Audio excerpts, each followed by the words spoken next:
Yes, thank you very much, Madam Leonora. Good afternoon, colleagues. As you've been told, my name is Pius Nyaga. I am honored to introduce the guest speaker, Mr. Nixon Omondi. Mr. Nixon Omondi is a tax expert, a graduate with a bachelor degrees in BSc and an MSc degree. He is also a CPAK and a CFA charter holder. He is currently working in the domestic taxes department in the policy and tax advisory unit. He is also involved in the taxation of the digital economy at both the local and international level. He is a transfer pricing expert, and he is also a trainer at the Kenya School of Revenue Administration. In his free time, Nixon loves singing and watching football. He will be taking us through emerging tax issues. Without further ado, Mr. Nixon Omondi, the floor is yours. Karibu sana. Asante sana. Thank you, Advocate Pius, and thank you, Maureen. Maureen, I think so. The LSK rep. Let me share my screen for the sake of at least keeping our minds, eyes, and even those who want to join something busy. Okay, thank you. And there are a number of issues that we'll be discussing today. So I wish we are up and quick, and I'm happy I'm speaking to very learned people who are vast in terms of language and writing and comprehending what these words then mean in terms of law and application. So there are a lot of emerging issues in tax. We might not be able to cover all the issues. We'll just be touching on a few of the issues that we felt will be worth sharing with the LSK team and our very good advocates and senior advocates. I know there's another session coming up next week on the new finance bill. So this very short presentation will touch on a few of the issues on the Finance Act. Sorry, it's no longer a bill; it's a Finance Act, 2021. And on Monday, I'm sure you'll have a more robust discussion around the issues that were centered into by our president. That is now law. What is also important to note is this is just the beginning of the many series, as advised by Advocate Pius, that will have more specific discussions in the days to come with respect to other emerging areas, so that at the end of the day, we are all on the same page. Of course, we do such kind of workshops, not just for the LSK members to earn their CPD hours, but to assist us in being good citizens of our country, assisting the taxman to collect more tax. And of course, as for private practitioners and those who advise their employers, they are properly guided. We have an array of issues we'll discuss, but in brief, I'm actually trying to scroll my screen. Let me put in the presentation mode. Advocate, in case I'm not very clear, just alert me. Sometimes the network I'm using might be fluctuating. So just, am I clear that far? Yes, you are. Good. Yes. Thank you for the feedback. I'm actually trying to scroll. Good. So today, this is basically what is in store for us. We are living in an era of the pandemic, and not just the pandemic as such. We are living an era of globalization. We have a lot of issues that are now cutting cross-border. And with that, there are a number of tax issues that have arisen through multilateral, mechanisms, or in some instances, we'll see that countries have gone unilateral in deciding on how to tax not just digitalization, but even globalization of businesses. And then we'll also have a touch on the recently introduced VAT on the digital market supply, as the word was. Now we are talking about VAT on electronic services that are supplied to users who are in Kenya or consumers who are in Kenya, but they are being supplied by entities that have no physical presence in Kenya. How do you deal with such kind of services in terms of VAT? And then I know it's a matter within the corridors of justice, minimum tax. We'll just spend a very short moment to look at it and the changes that came with the Finance Act. But I think we'll wait until we are properly guided by the courts on whether minimum tax will continue to apply or otherwise. And then there's this other issue that has been in the talks of many businesses in terms of VAT on the auto assessments, christened VAA. What does it mean? Okay, does it mean that taxpayers are policing other taxpayers, or are they carrying out the work of the taxman? So we'll also quickly look at that. And then we know on Monday, a Gazette notice went out that a new system to further to what was there in ETR is coming up effective 1st of August, so that we see loopholes with respect to VAT and many other benefits that we look at when we discuss the tax invoice management system. I'm sure there might be IP lawyers in the house.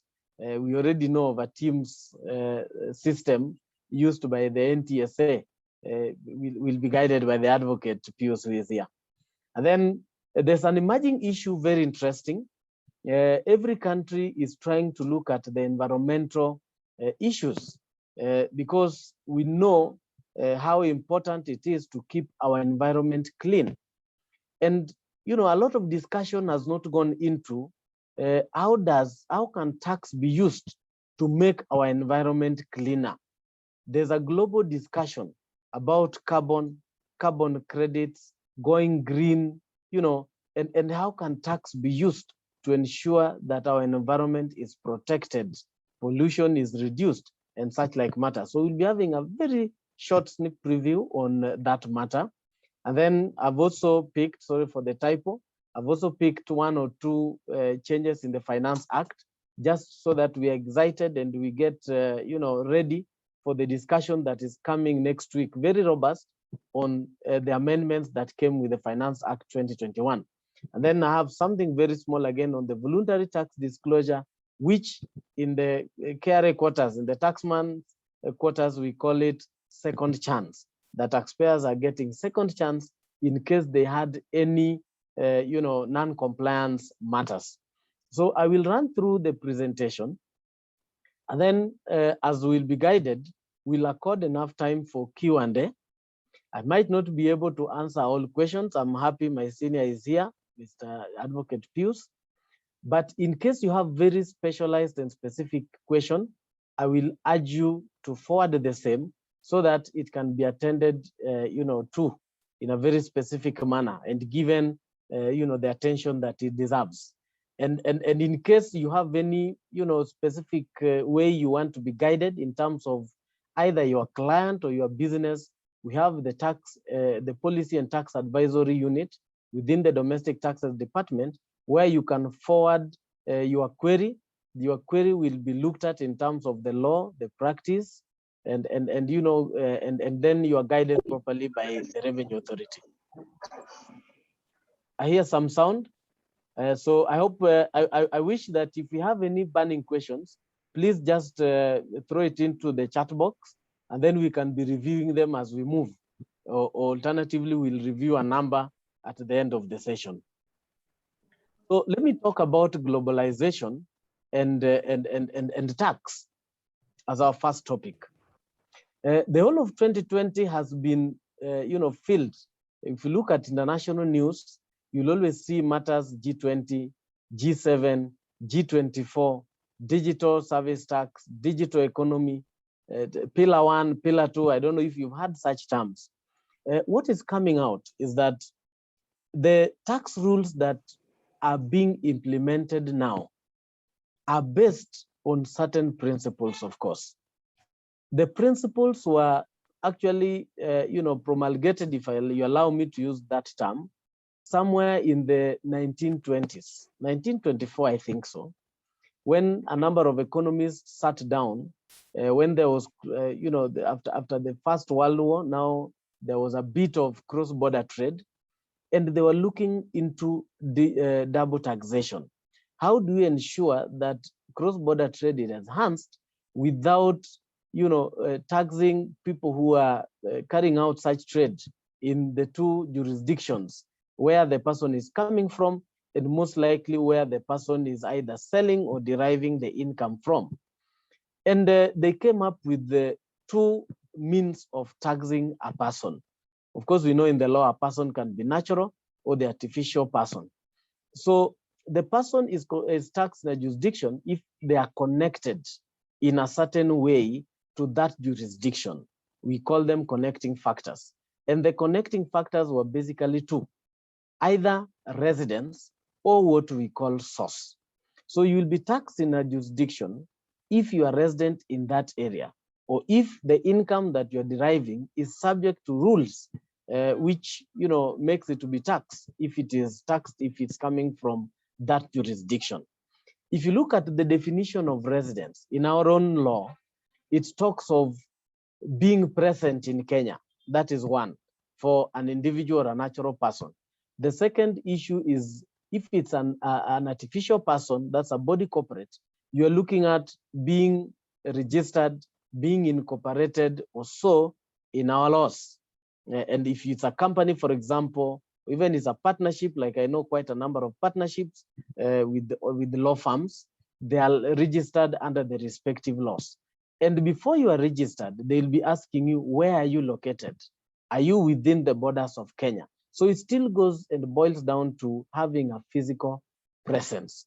And up to maybe late 70s and then early 80s, the internet started taking effect. In the 90s, now we had a lot of internet penetrating various jurisdictions. And with the onset of the pandemic, a lot of activities that used to be done physically have now moved to what we call the digital space. And some of these entities are able to derive income from our jurisdiction without necessarily forming physical presence, which is required for you to be taxed in a jurisdiction.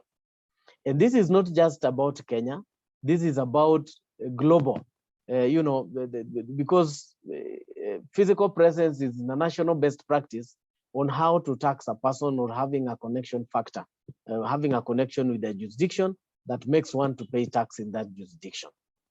And because the use of the internet, globalization and digitalization are actually going against this rule of physical presence, then there's a bit of tax that is being lost by jurisdictions where income is being derived. And that is why in this 2020-2021, there's a discussion on digital economy, taxation of digital services, globalization, digitalization, and having to tax these people without necessarily requiring them to have physical presence. Now that tax is also seems to be going cross-border, how do you also levy VAT for somebody who is providing services that is not passing through the borders for the customs officers, watch and the charging of whatever duties, excise or VAT applicable on such goods? But these are services that can be, that can be provided to jurisdictions also without necessarily having physical presence. And in some jurisdictions, they talk of low value goods, which really in Kenya is not a big matter, because in Kenya, so long as you import any product, you're supposed to be, you will be charged at the port of entry, whether it's for purposes of customs, excise duty, or VAT. And we are discussing on how to tax somebody who is not in our jurisdiction, providing services and deriving income in our jurisdiction, and telling them to pay tax. What if they don't pay? Are we even aware of how much, not just the quantity or the quantum of what they are providing, but also the value of what they are providing? Do we have enough, do we have technology that is able to track the transactions? Technology that is able to tell us that ABC is deriving so much in Kenya and has so many subscribers on that service. And I think a few weeks ago, I had the chance to discuss with the Tanzanians. They have a very robust system on how to tax telecommunication. And that will be a very good system, of course, going forward in how to tax globalization and digitalization. Remember, there's a problem with digital economy. How? Look at an example of the cloud storage. And generally, before you tax an item, you need to characterize the item or the revenue that is coming out of that item, so that you then properly place it, in the law, and also have the correct rate of tax. If you look at the example that I'm giving on cloud services or cloud storage services, is it a software? Is it, a rent? If somebody is giving you a space to store your data, or a server, or something of the same, or something of similar nature, are you looking at it in terms of rent? Is it a virtual space that you are renting? Is it a tool that you are renting? Of course, it might not be physical, but a server is physical. So it becomes very difficult to characterize some of these incomes based on the existing law and practice. And therefore, it is important to discuss how to tax, the digital economy as well as globalization. I'm also sure you are aware that there's a lot of discussion globally on how to tax digitalization, and we'll look at that shortly. So all these kind of challenges is what has given rise to various ways of taxing the digital economy. There are two broad categories. We have unilateral means and we have multilateral means. Under the unilateral means, an example is what other jurisdictions have brought up, referred to as significant digital presence. So in some jurisdictions like Nigeria and such like, they will deem you to have significant digital presence, and that will be nearly equated to permanent establishment, as we see in our own Section 2 of the Income Tax Act. And in most cases, they will say you have significant digital presence, not just digital presence. If your revenue or the transactions that you do in their jurisdiction reaches a certain threshold. So it can be revenue-based. You look at the amount of income. In some cases, they look at what we call digital connecting factors. You are deriving income in a certain jurisdiction if maybe you have a local domain name, you have a digital platform that is accessible in a certain jurisdiction, or payment for the services that you offer are done through a bank account which is registered in that jurisdiction. In some cases, it's a Visa card, okay, a credit card, sorry, or a debit card, which is also issued by a bank or a financial institution in that jurisdiction.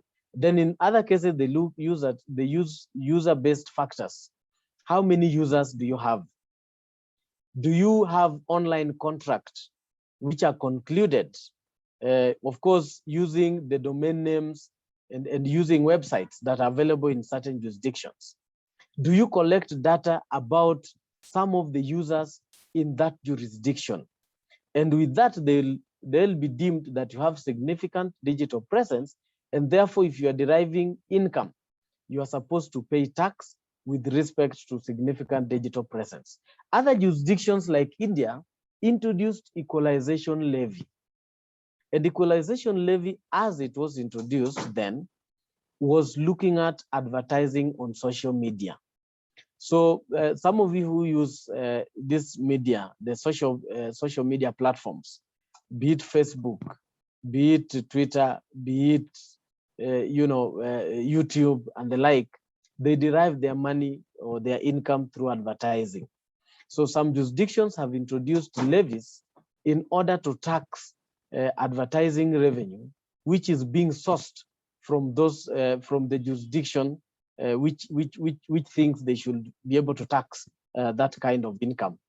And then you have withholding tax. A number of jurisdictions have introduced withholding tax mechanisms, where an example will be Indonesia, which introduced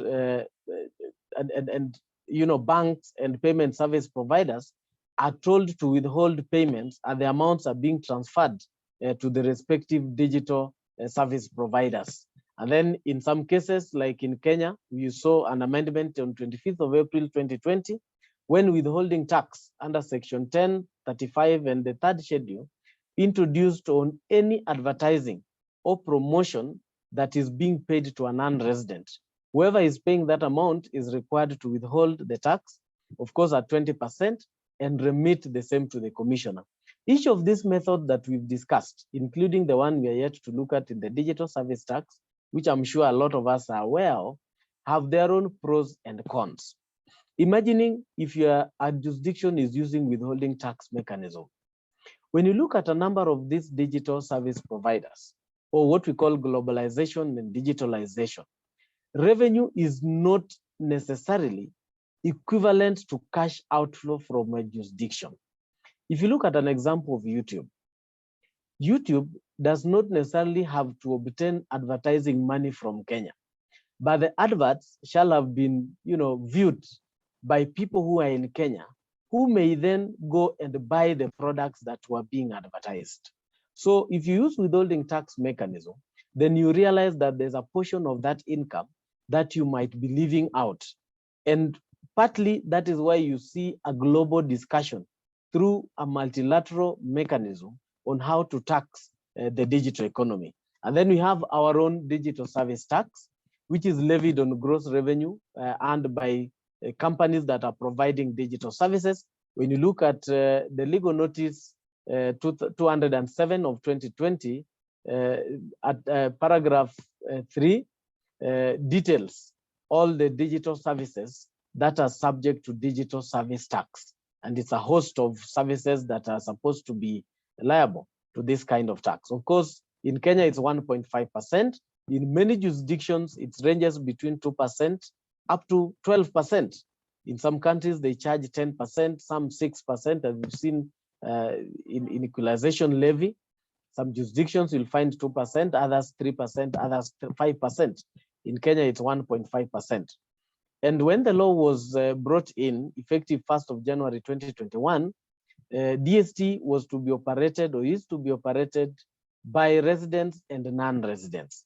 However, in the very new Finance Act 2021, DST has now been hived off residents, so that it's only supposed to be attended to by non-resident providers of digital service. Of course, in the old order, for residents, it was an advance tax, and they will claim the taxes that they have paid as an advance tax. Okay, thank you for the comment. I think I'm being told my sound has some echo. I don't know if it's mine or it was before. Okay. And then there's the other measure on how to tax the digital economy, where we are, there's the multilateral proposal by the inclusive framework, of course, being steered by the OECD, the Organization for Economic Cooperation and Development, sitting in Paris.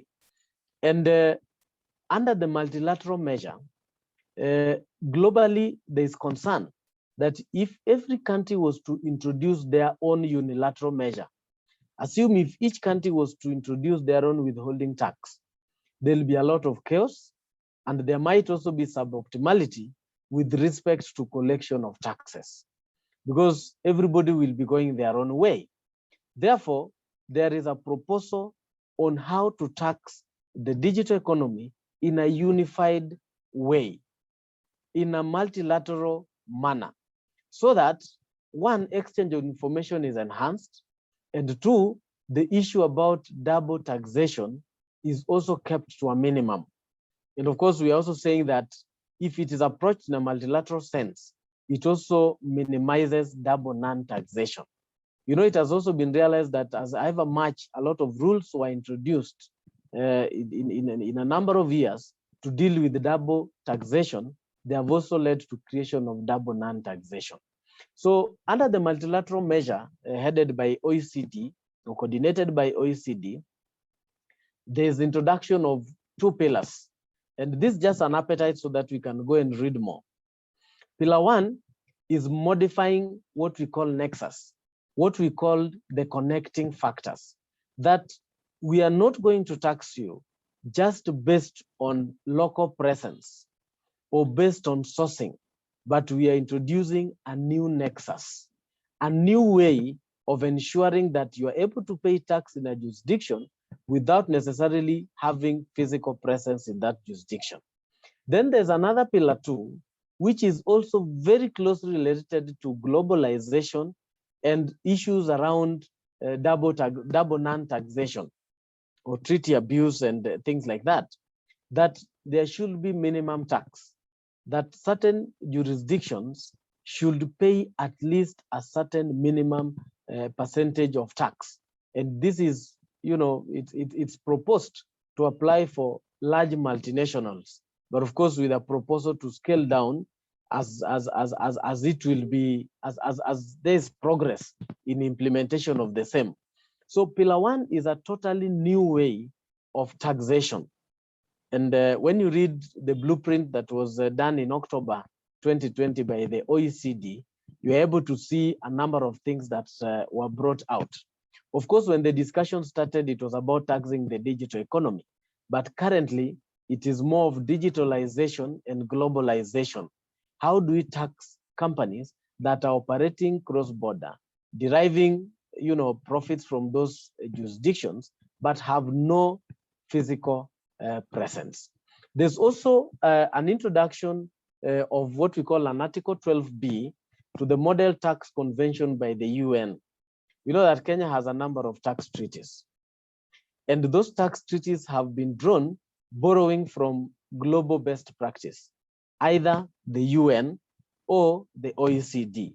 So UN have amended their Article 12B. Article 12 ordinarily is about royalties, but they've introduced an Article 12B that proposes how to tax the digital economy, mixing withholding tax with a bit of a nexus rule or the significant digital presence. So we might not have a robust discussion on this, but I'm sure the Secretariat will, you know, organize one where we just look at the multilateral and the bilateral measures on how to tax the digital economy. Then I say that in addition to globalization with respect to direct taxes on digital economy, there's also the issue on how do you tax or charge VAT on electronic services where the supplier of the services is not based in your jurisdiction. So OECD gave a guide on how countries can come up with laws that are simpler, that can guide non-residents to register for VAT and remit the same to jurisdictions where they provide these electronic services. And Kenya also came up with the law under Section 5.7 of the VAT Act 2013, together with Regulation 190, Legal Notice 190, sorry, of 2020, guiding non-residents on how they can charge a VAT on some of these services that are provided directly to consumers. For those who are aware, Section 10 already deals with VAT on imported services. But when you look at the mechanics under Section 10 of the VAT Act 2013, it talks about business-to-business services. So if you are a law firm, for example, and you've decided to acquire a software for use in the office, that would be typically referred to as a business-to-business service. And the law under Section 10 expects you to, to declare reverse VAT. It is assumed that you've supplied to yourself, charge VAT and remit to the commissioner, save for the fact that if you are going to claim the whole of that reverse VAT, then the law further does not require you to comply. But if you are not going to claim that VAT, you are required to pay it to the commissioner, either in whole or in part. But what will happen for a lot of business to consumer services? And we know with the onset of the pandemic, a lot of Kenyan households are, so much dependent on electronic services, be it streaming services, be it software, cloud storage, apps. We download apps and pay for some of the subscriptions online. And to ensure that there is a kind of a level playing field between local providers of those services who charge VAT and remit and non-residents who supply the services, then there was need to introduce VAT specifically for the non-residents. So effective April 2021, non-residents are required to obtain PINs, and whenever they supply services to residents who are consumers in Kenya, they are supposed to charge VAT, and by 20th of the month, remit the same to the commissioner. And they're also allowed to appoint tax rep. I think this will be a very good area for the legal firms. Of course, that is business opportunity. If you know of a digital service provider who has not registered and they're providing the digital services to Kenyans, Kenyan consumers, you can act as their tax representative, or you can ask them to self-register and declare the taxes under this provision. Of course, they are also exempt from issuing ETRs. We look at the teams shortly, but they are barred from claiming any input tax on any sales they are made in Kenya. So basically what we are saying is the non-residents are accorded what we call a simplified tax return. A return where there's only sales declared, no input tax claiming, as of course borrowed from international best practice, which is guided by the OECD guideline on how to implement a VAT or GST where the supply is not in your jurisdiction. Okay. Of course, there's the issue of how do we determine the place of supply? When do we say that the supply has been made in Kenya?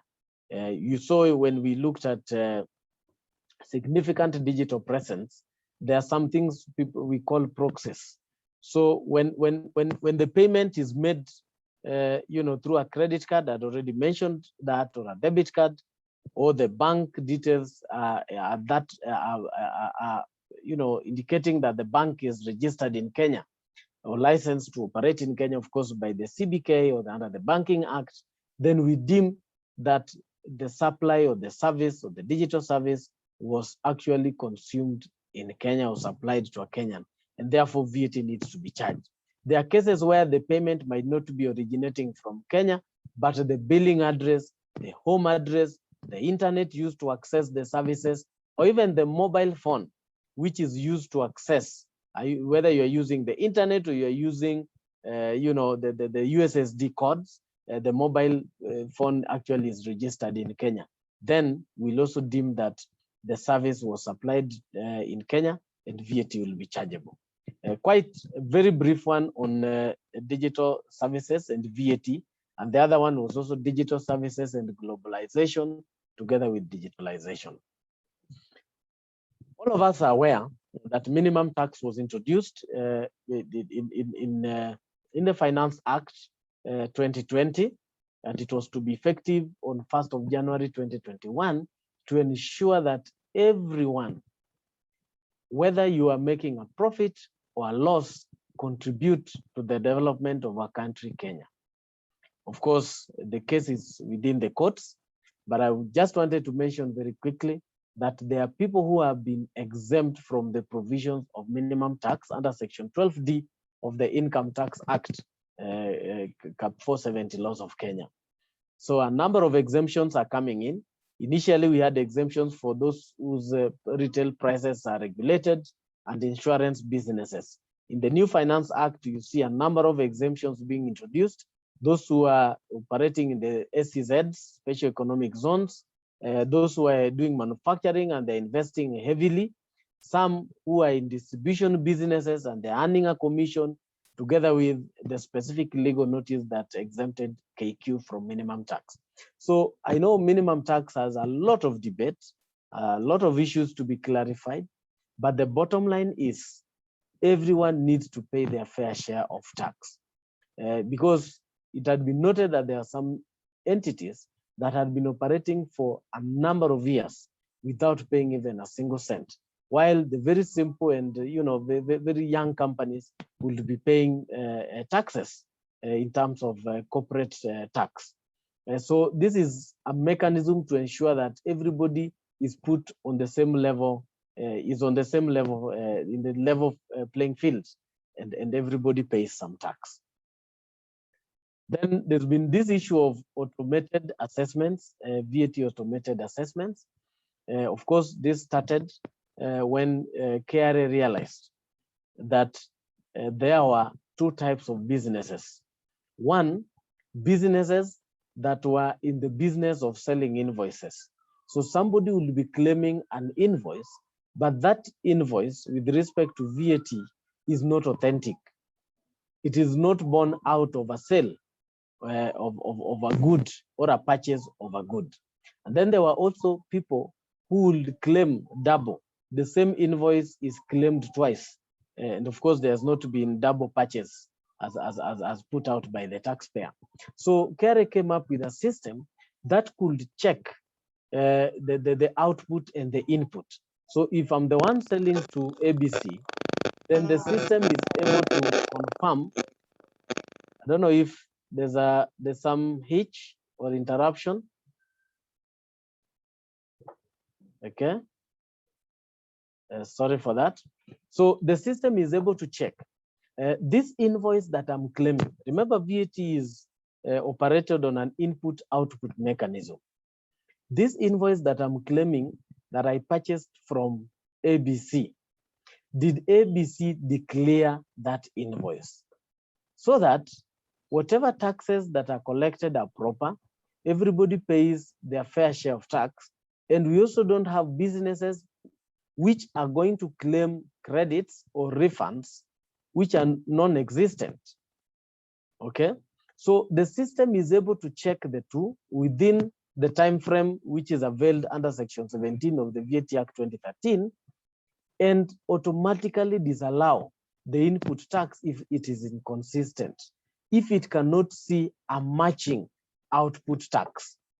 So the principle simply is, for every purchase, there must be an equivalent and corresponding sale. That's the principle behind VAA. And of course, when the commissioner gives you the power to claim an input tax, I know you'll argue that we don't look at the spirit of the law, but allow me to say, when you look at the spirit of the law, the commissioner is saying, I'm giving you the power to claim that input tax because I have already received the output tax.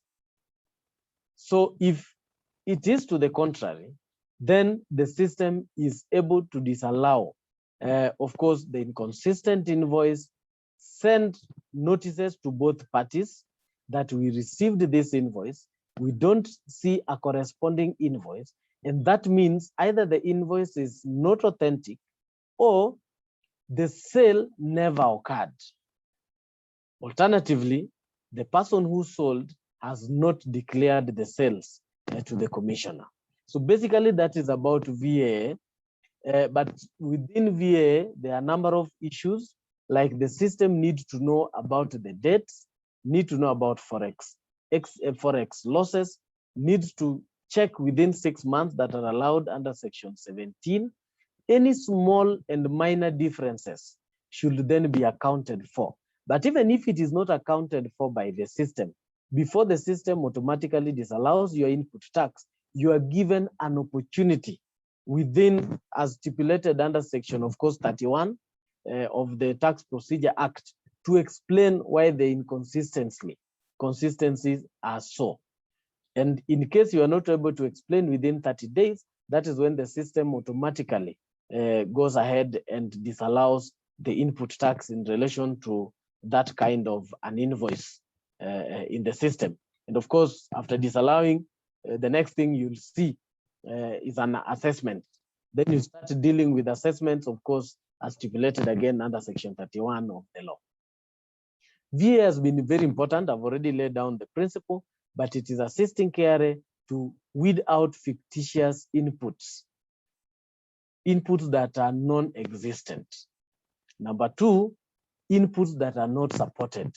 If you look at Section 17(1) of the VAT Act, it is very clear that you claim an input tax if it relates to an output tax, and two, you have documents supporting that indeed you incurred the input tax. And then this also says assisting the authority to clean data and to ensure that people file their returns properly. In the process, and the Advocate Pius will tell you, we have collected a number of tax from this initiative, and we are basically broadening the tax base. And I'm happy also to report that since the entry of VA, there's been slightly increase, not really slightly, there's been an increase in terms of VAT compliance. And some of these inconsistent invoices are reducing by day. Related to tax invoice VA, that is the VAT auto assessments and the ETR, and I'm happy I'm talking to a team that went to court in 2004, was it 2004 or thereabout, that ETR was not supposed to be operated by advocates or the legal firms. The ruling must have been something 2017, 2018, when there was a ruling that indeed legal firms were supposed to use ETRs. And I think I'll not get into the details of that kind of a ruling together with what was put out by the LSK. We know that ETR has been operational, but ETR itself has its challenges. Because yes, you will not tamper with the documents from an ETR system or gadget, but there are a lot of other weaknesses from the ETR gadgets. It will still require a KRA officer to come and do physical prints of what we call Z reports, okay? Or ETR reports. There's usually a daily reports. There's annual reports, monthly reports. Somebody has not muted. So will they also provide performance management screen, chief managers, as I said? Maybe the administrators, you can mute. They forgot to mute. Thank you for that. So one of the benefits of this new system that is coming to being from 1st of August, called the Tax Invoice Management System, is a system that will be able to integrate the KRA operations together with the taxpayer operations. So seemingly, as an example, that the physical device that the taxpayer has will be integrated with a KRA system so that all invoices will not only be standardized, but they will be issued in real time. And because of the integration, KRA is able to get the tax invoices and the figures real time, not on request. So as you issue out an invoice through the tax invoice management system, the KRA will be aware of a similar invoice. And I think that is where countries are headed. A number of countries, including our neighbors, have done the same. And that has assisted them a lot. And it's not just benefiting the taxman. It is also benefiting consumers, the government, and even businesses. It is also coming with a module for storage of the tax invoice data, tamper-proof, in a tamper-proof manner. And if you try to, of course, tamper with that data, most likely it will be known.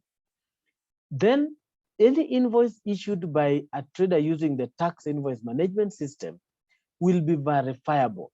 That invoice can be verified. Just like when you buy your bottle of water, you find there's a code just on the top, there's usually a wrapper with some signature. That signature can be verified in terms of who is the producer of that water. Did the producer pay excise duty, and so forth, which batch, and it will be in a similar manner that the teams will be able to authenticate an invoice.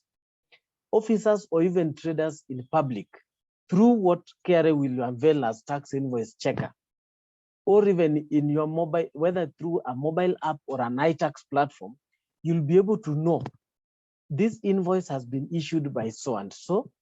This so and so is properly registered, for tax.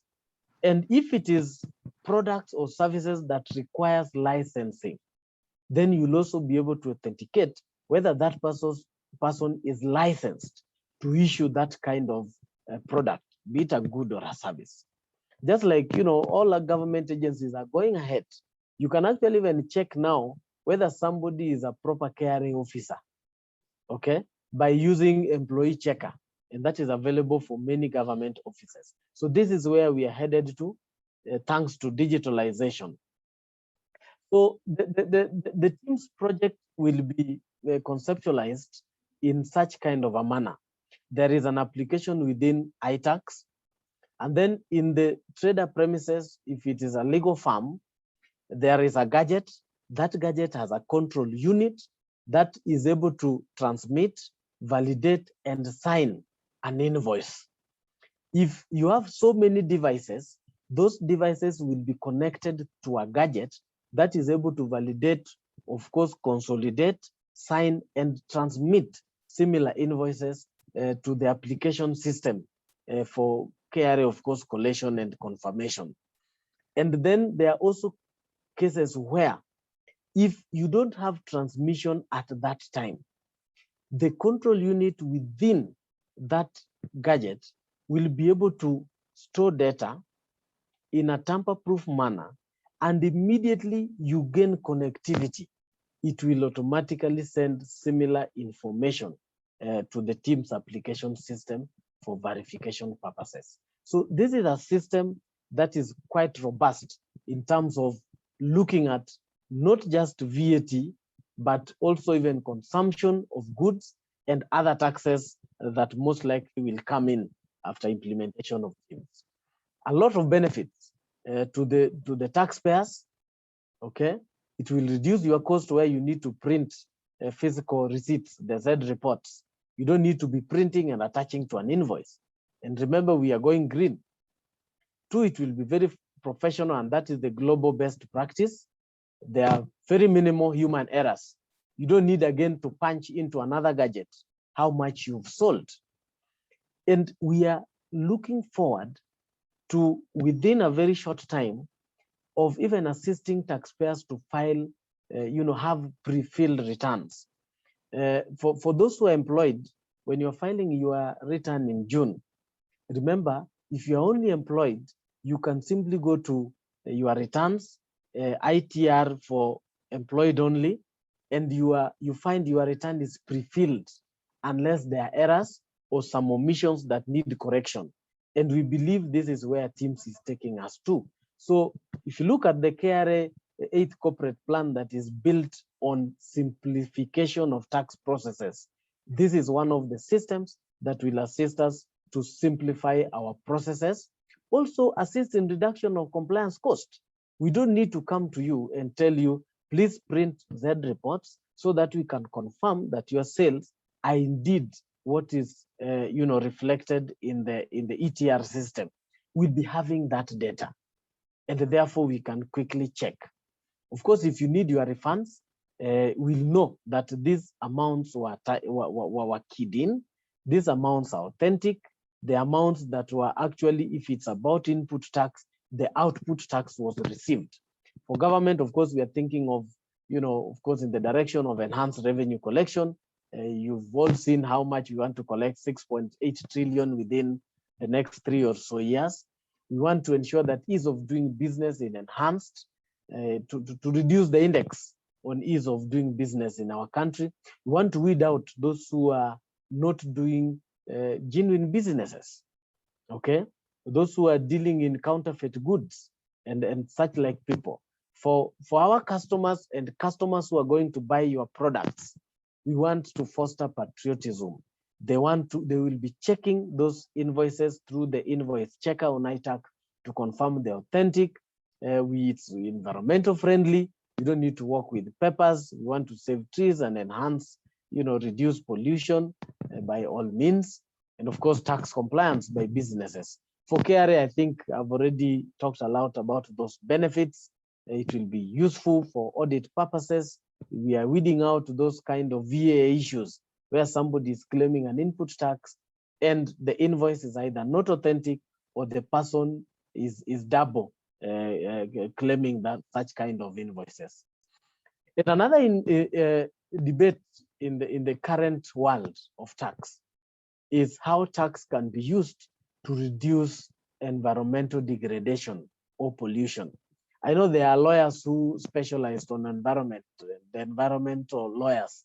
I think this can also be an area to view what tax incentives should be there to reduce emissions, the carbon emissions, and to foster a clean environment.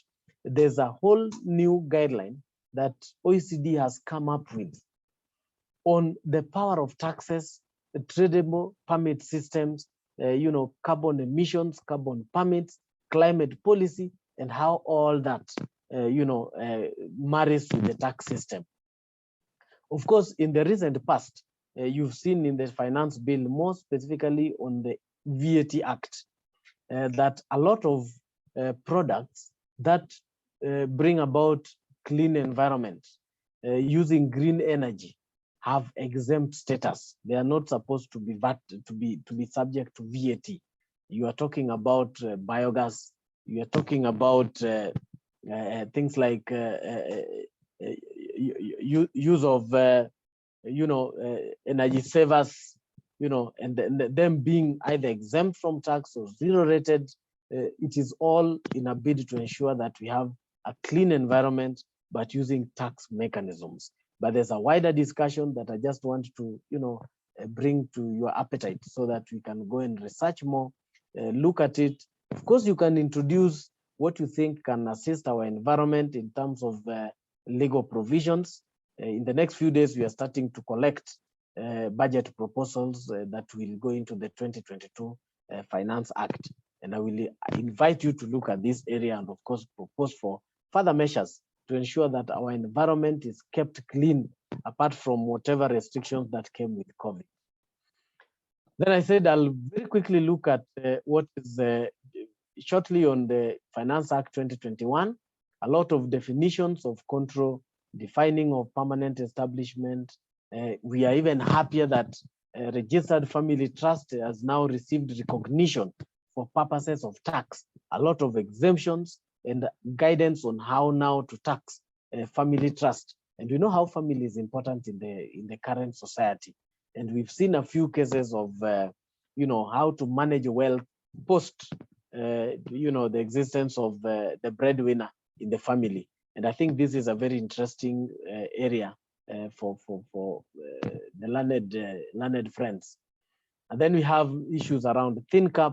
Country by country reporting will be requiring our own entities registered and resident here to also provide details of their operations outside Kenya. How many employees, what services do they offer, how much are they earning, how much tax are they paying in those jurisdictions, of course, in line with international best practice. And we're also asking our banks to give us information under what we call the common reporting standards. And just when most of us thought the 150% ID investment deduction was done away with, when the second schedule was reviewed on the 25th, effective 25th of April 2020, in the new Finance Act, there's introduction of 100% investment allowance if you invest outside Nairobi and Mombasa, those two cities. Maybe I'll ask why Kisumu is not included. Then people have been talking about increase in prices of things. You've been receiving SMSs from banks, from the telcos, telling you that we are adjusting our charges because there's an increase in excise duty on that.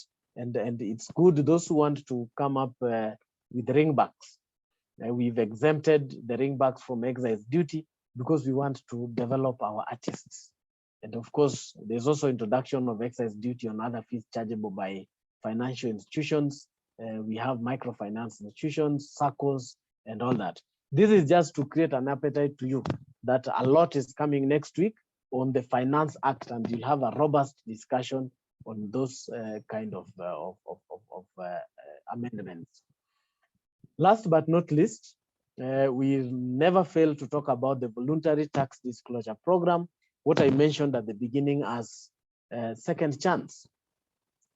You have tax, be it income tax, corporation, individual, pay as you earn, turnover tax, monthly residential income tax, withholding tax, excise duty, whatever tax that is administered under the Tax Procedure Act 2015, you are allowed to come forward and declare voluntarily, of course, in good faith, any income that you did not declare between July 2015 and 30th of June 2020.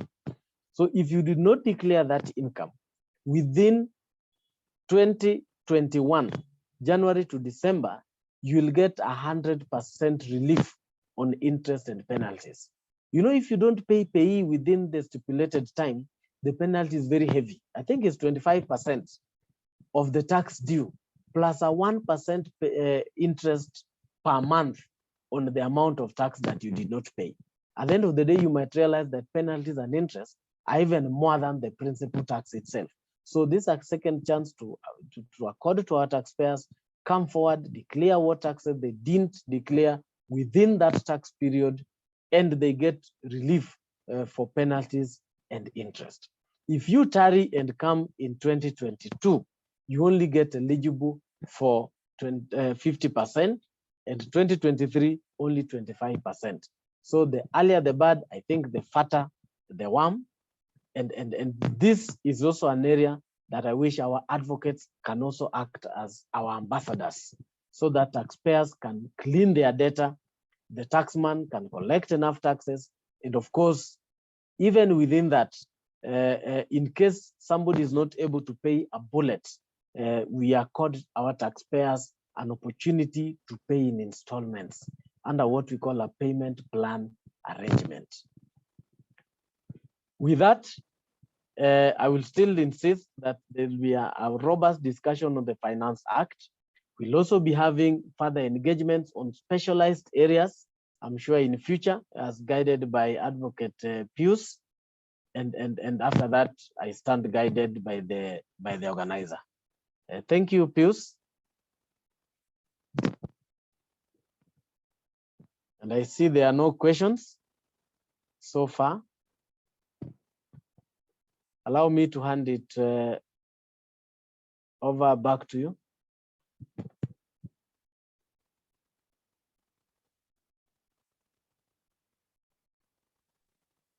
Hello? Was I heard? Or you Yes, guys Dixon. lost me? Thank you. Thank you very much for the presentation. I think there were a few questions that were raised. Perhaps if you could address those that were coming in as you were giving us the talk.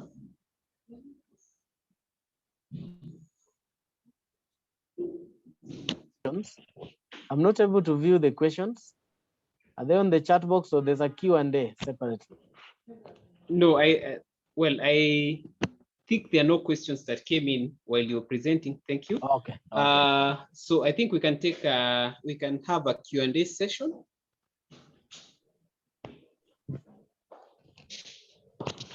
And I'll invite the participants to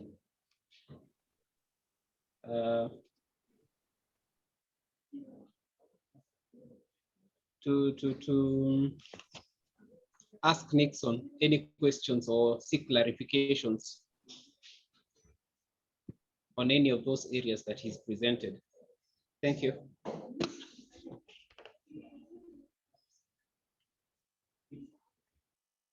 Advocate, even comments are also invited.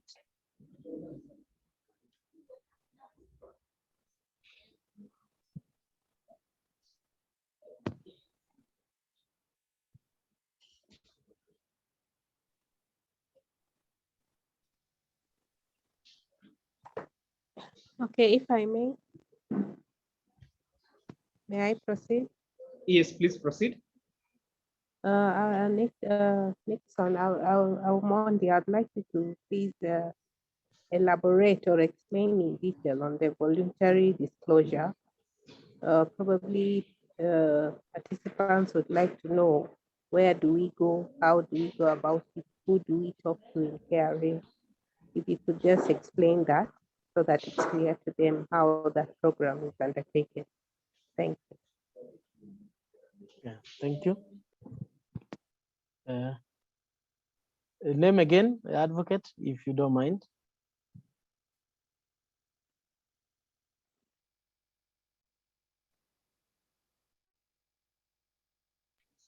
Sorry, That was Beatrice you Odundo. can hear me? This is Oh, Odundo. Beatrice. This is Thank you, Yes, Beatrice. yes. Thank you, advocate.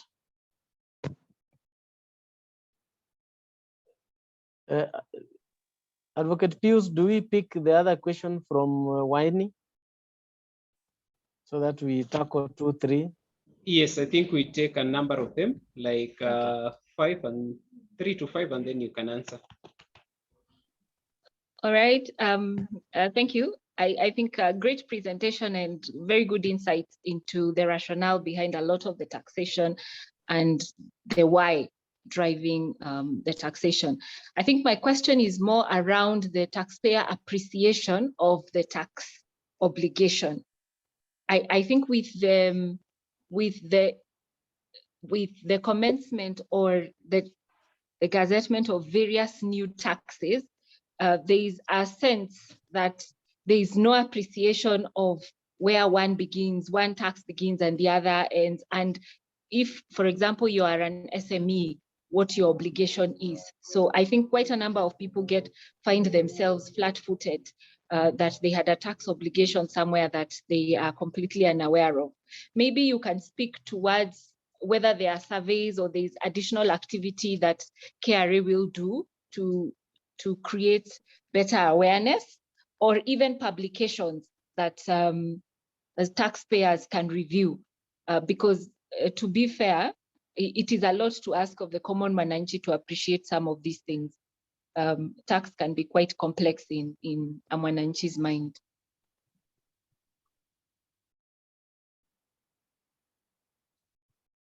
Thank you. Is there any other question, advocate? Or we can handle, because there's also a question that went into the chat box. I think you can handle those ones first, and then Okay. we invite another set of questions. Thank you. So on VTDP, or the Voluntary Tax Disclosure Program, one, we have agreed that all tax matters under the Tax Procedure Act 2015 can go into the program. All those taxes that I had enumerated. Number two, the tax period should be within 2015, July and June 2020. That is the time period. Remember, it goes together with assessments under Section 31, the 5-year rule. Number three is that it is a self-disclosure. And I said, do it in good faith. What do I mean? If the taxman later gets information that you did not fully declare the taxes, then the law allows the taxman to reverse the benefit. That is the relief of penalties and interest. And you'll be liable to the full penalties and interest. Again, important to mention is that when you want to self-declare, how do you do it? One, you can seek guidance from the nearest DTD tax service office, because the officers have been equipped with the knowledge to ensure that they guide our very good taxpayers on how to go about voluntary tax disclosure. Number two is that it is already availed on iTax. And I'm happy I'm presenting just a day or two before it is completely rolled out in the iTax system. So for those who have any amounts to declare, I wish you just bear with us for 2 days. By tomorrow, most likely by tomorrow, it will be available in the returns tab. Just like when we are filing our returns, you'll go to returns, and then you pick which kind of return you file. You'll also find a tab on voluntary tax disclosure on the same profile, your tax profile. And then you specify which tax, which period, and then you get a certificate at the end of it, because that certificate will act against any future kind of query on similar taxes and similar tax period, and of course, with respect to those taxes. However, it's also important to note that I did not mention that if you're already under investigation or under audit or compliance check by KRA, then you just see to it that you've not voluntarily come forward to declare. It's like it's KRA that has come to you. Then you might not be eligible under this program. In addition to that, we should also know that the waiver process is continuing. I'm tying this question with the gazettement. I hope Advocate Beatrice that guides. Okay, and before I move from that, there's also in the KRA website guideline on the voluntary tax disclosure. There's a guideline on how you can go about it. What do you need to do? Which processes to follow? Which TSOs to visit, or the tax KRA offices to visit, and how you will get your certificate. So that is also clarified in our website. And following that, I know, especially in the Finance Act 2020, the changes were a mouthful. There were so many, and of course I agree with the advocate that it can be confusing. But KRA has taken a lot of initiatives. One, to train our taxpayers. We do a lot of sensitizations, but I know we might not have reached everyone, but we try as much as possible that most of our new registered taxpayers are trained, they are sensitized on their obligations, on the various dates they need to pay the taxes, and they're also guided that if they need any specific query, they can visit any tax office. They can chat us through our Twitter handle at KRA Care. They can send us email at kra.go.ke. They can visit our page on YouTube. You can post a question, especially when there are events going on, and we are always ready to assist our dear taxpayers. There are also a lot of publications in the website guiding taxpayers on various FAQs. Is it FAQ on voluntary tax, FAQs on minimum tax, FAQs on digital service tax, FAQ on withholding tax? They are all available on our website, and you can visit, and the taxpayer can be guided. And where you need further questions, you can email, you can visit us, you can call myself, you can call Advocate Nyaga, and they'll be of assistance to you. Somebody, Advocate, is asking about nil returns. Why nil returns? Just like any authority dealing with tax, you pick a tax obligation in the hope that you are going to do business and you will receive some gainful income. Come end of the year, you've not done any business. How do you then tell the taxman that I have no tax to pay because I did not do business? It is through the nil returns. So when you file a nil return, basically, you are telling the taxman, I did not do any business during the year, or I did not do any gainful employment. I don't have any income to declare. However, of course, we hope that in future, you'll have income to declare.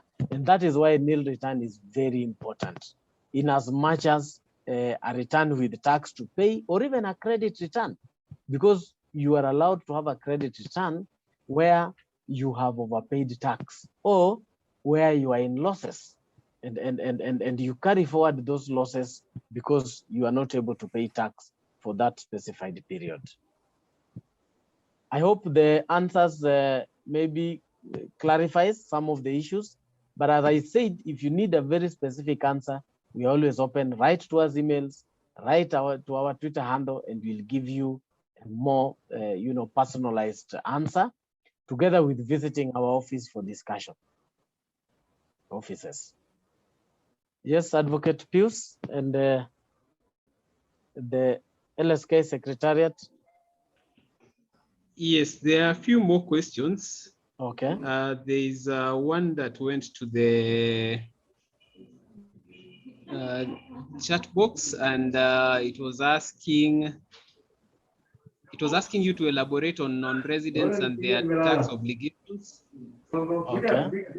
And where a bank is a tenant, does such a bank have an obligation to remit rental income tax and VAT on behalf of the landlord at the point of paying rent? And then there's the issue of there's another question on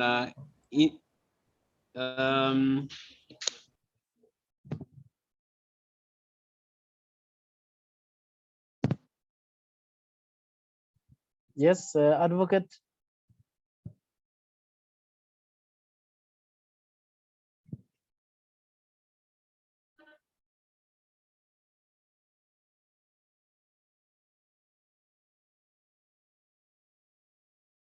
Yes. We lost you, or I proceed. Advocate Pius. Yes, Secretariat. I think we have lost Pius. I think he's back. Okay. my apologies. Yes, yes. Yes, I was reading out a few questions that are in the chat box. If you could take them, tafadhali. Okay. Thank you so much. Very quickly. One is non-residents and their tax obligations. Generally, non-residents are not taxable in Kenya unless you are deriving taxable income from Kenya. But there are also non-residents, when you look at body corporates, there are also non-residents who have permanent establishments. And they are also required to adhere with the various obligations as spelled out in the law. If I talk about non-residents purely, because non-resident can be body corporates and individuals. If you are deriving any taxable income in Kenya, you are still, you might be required to comply. One example that I've already mentioned is digital service tax and even the VAT. So if you don't have presence in Kenya, but you supply digital services or you provide digital services, you are required to register, have a PIN, and comply with VAT and the DST with respect to electronic services. If you're a non-resident and you have rental property, for example, in Kenya, under Section 6, rental income is chargeable to Kenya if the property is located in Kenya. So if you're a non-resident and you have a property in Kenya, then that rental income is subject to tax in Kenya. If you are completely outside the jurisdiction, you are required to appoint an agent who will then, as the agent receives the rent from the tenants, they are supposed to withhold, remit the taxes to the commissioner, and then of course, remit the balance to you. If you are a non-resident employee, because it is possible to be an employee either to an employer who is in Kenya, okay, or you have not met the residence threshold and you are in Kenya.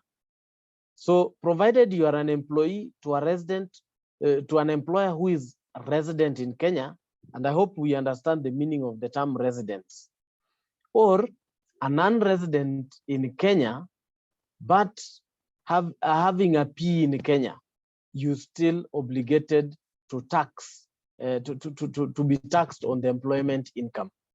Advocate, if you allow for just a minute to plug my machine, and then I'll be back in a minute.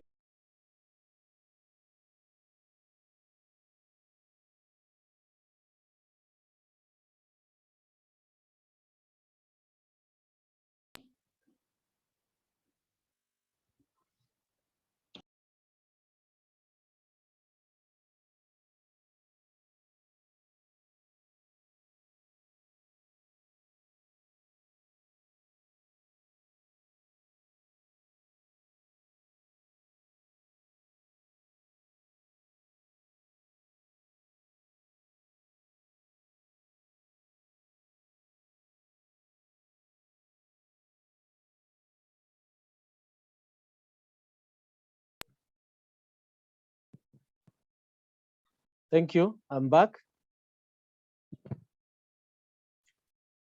Just wanted again to add that we need to know who a non-resident is, because we also have people who are basically Kenyans, but they are outside the country. And those people would be residents, depending on whether they step into Kenya within a certain tax period and whether they also have permanent home in Kenya. I know that can be a whole, a whole chapter to discuss, but allow me to put it as simply as that. So it's important that any person who has any business interest in Kenya or has an affiliation to Kenya or has property in Kenya, they need to check whether they are residents or not residents for that particular year of income. Then they'll be able to know whether they are supposed to be, they are obligated with certain tax aspects or not. And then Grace is asking, a bank is a tenant, okay? Does the bank have an obligation to remit rental income? The answer would be yes and no. And it's a no depending on the circumstances. We know that there is, with respect to rental income, there is commercial rent and residential. So in this, I know the bank would be a commercial tenant. So the landlord is receiving commercial rent. Commercial rent is subject to VAT, okay? Commercial rent is subject to VAT according to the VAT Act 2013. At the same time, Section 6 allows for the commissioner to appoint an agent for purposes of rent. Okay, so there are two aspects. There is income tax, which is chargeable on the commercial rent. There's also VAT chargeable on the rent, on the commercial rent as well. The commissioner is also empowered under the Income Tax Act to appoint a withholding tax agent under Section 35 of the Income Tax Act. So the bank will act as a KRA agent and withhold income tax at the required rate, 10%, before it is remitted to the landlord. On the same vein, the VAT Act and the Tax Procedure Act specifically allows the commissioner to appoint a person to act as a VAT withholding agent. So there are two types of withholding tax here. There's the income tax and the VAT. And the bank, if appointed for the two obligations, will be required to withhold VAT and income tax. Just a bit of it, in economics, if you look at taxation and economics, VAT is not taxed on the business person. It is a tax on the consumer. It's actually a tax on the bank. And even the bank also carries it forward in terms of, when you pay for your bank charges and the like, I'm sure the bank is also putting into consideration some of those expenditure. So VAT is a tax on the consumer, not a tax on the landlord. Income tax is properly the tax on the landlord because it reduces the bottom line or the profits. And with that respect, the bank is required to withhold the two taxes. The only thing that you need to note, especially most likely banks are genuinely appointed. If any other landlord withholds, for example, some rent, you can always visit the KRA website to check whether that person is an appointed withholding agent for purposes of rent, both income tax and VAT. I hope this is Advocate Alfred is also asking, is happy that the insights are real, but you want to know on why tax refund process is cumbersome. I'm sure you guys are aware, the learned friends are aware of the Public Finance Management Act, that before any monies are paid out, there needs to be a whole process to ensure that we don't pay refunds to people who are not deserving. That is one.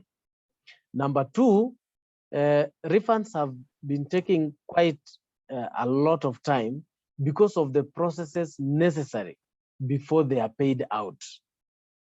But after, of course, presidential directive and requirement that refunds need to be paid out within 30 days, I think we appreciate the effort so far that KRA is putting in to ensure that refunds are paid out as soon as possible. Of course, we also know there are bottlenecks, because paying out might not be very easy, because you need to know who is genuinely, genuinely supposed to be refunded or not. Allow me to leave that question at that point, Alfred. Kenneth, Advocate Kenneth, KRA, position of KRA in respect to the ongoing global minimum discussion in the context of double tax treaties. A very good question, but I know it's quite technical. On the 1st of July this year, there was a meeting for the ministers within the inclusive framework to discuss on taxation of digitalization, which I had already hinted earlier, contains what we call Pillar 1 and Pillar 2. Pillar 1 is how to tax digitalization proper. Pillar 2 is on the minimum tax. And before then, there was a meeting of the G7, and they had endorsed the minimum global tax, or the global minimum tax, to be set at 15%. OECD has also come up with proposals through the discussion of the inclusive framework, a framework that has 139 countries, Kenya being one of the countries in the inclusive framework. And while 131 countries have endorsed what they call the building blocks to the two pillars, Kenya is yet to do the same. Why? Remember, this is a political decision. KRA gave their comments, but at the end of the day, it is the Ministry of Finance to decide as to whether they will be part of the debate, or they will, they will not agree to the building blocks as suggested in the inclusive framework discussion. So this is something that is ongoing, but allow me not to give an official position, because of course, Treasury should give that, given that all of us are stakeholders in the debate.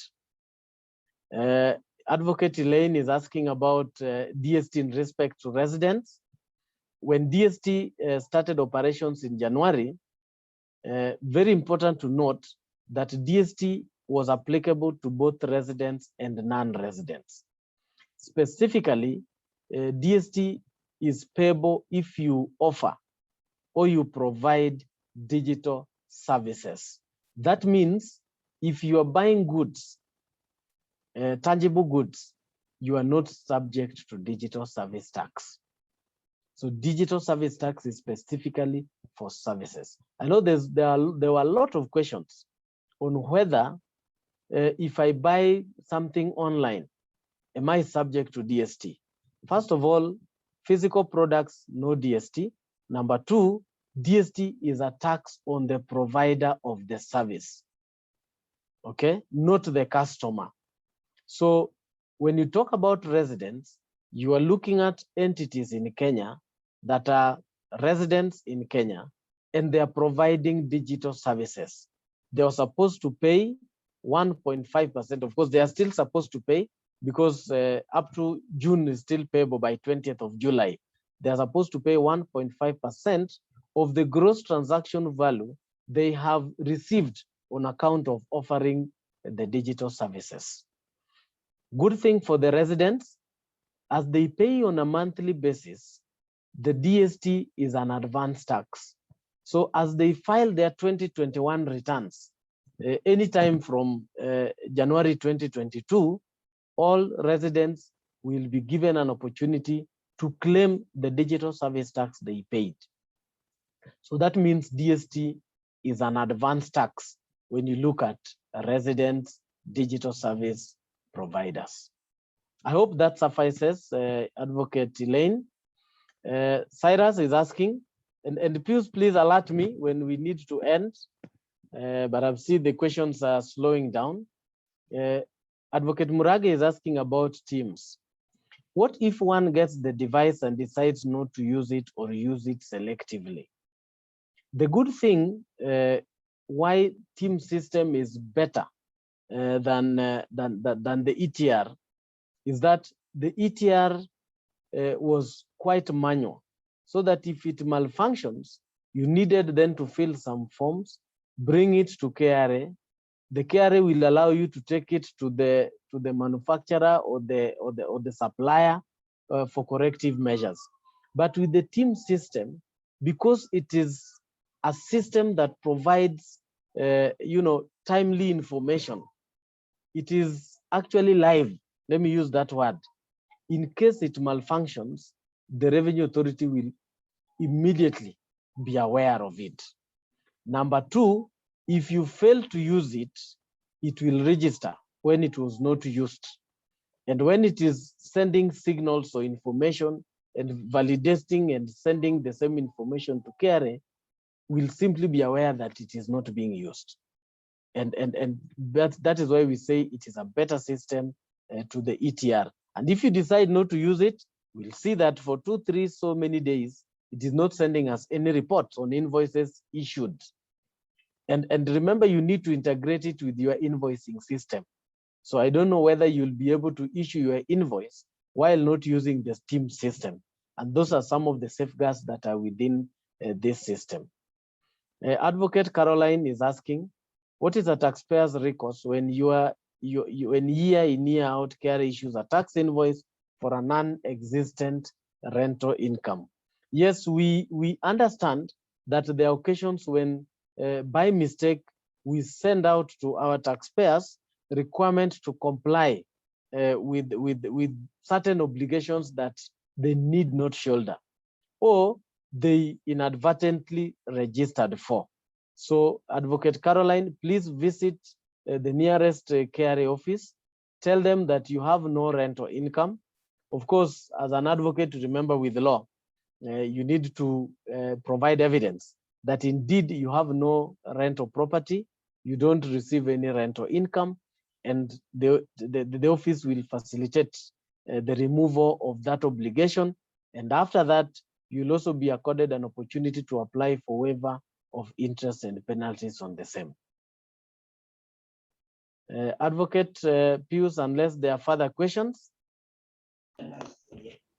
No, thank you, Nixon. Thank you for answering all those questions. I know we have overshot our time by more than 30 minutes. Apologies, but the session has been quite interesting and interactive. We appreciate all who've attended and everyone who's given their feedback. From what we have seen in that the interactions we've had so far, is that we need more sensitizations as KRA, which we undertake to do. And then there is a need for more specialized sensitization on a topic by topic basis, where we can spend a little bit more time on a topic and go into details in that matter. We will do that with the LSK branch. We'll plan for future engagements of a similar nature. And we also encourage all advocates who have any issues that they would want addressed. You can either channel them through the LSK Nairobi branch, and we shall then address them or organize another session where we can have a robust discussion around the same issues. Having said that, I want to thank Mr. Nixon Omondi for the informative presentation that he's given. And I also want to thank everyone who's attended, and especially those who posed the questions. We are very grateful. It's a learning experience, and we appreciate the feedback. And where it's needed as KRA, we shall undertake those reforms. And especially on that question of refunds, yes, we know it's a pain. It's a pain area for many taxpayers. A lot is being done, and as Nixon has alluded, once we are able to have taxpayers file their returns through the Teams process and the data is captured real time, and you then don't have to populate your tax returns, or you just have to confirm that the details are properly captured in that return, then it will be easier for KRA to go through those returns, and then the refund process will not take as much time as it's taking now. And those are some of the reforms that this Teams system is meant to address. Those are some of the pain areas it's supposed to address.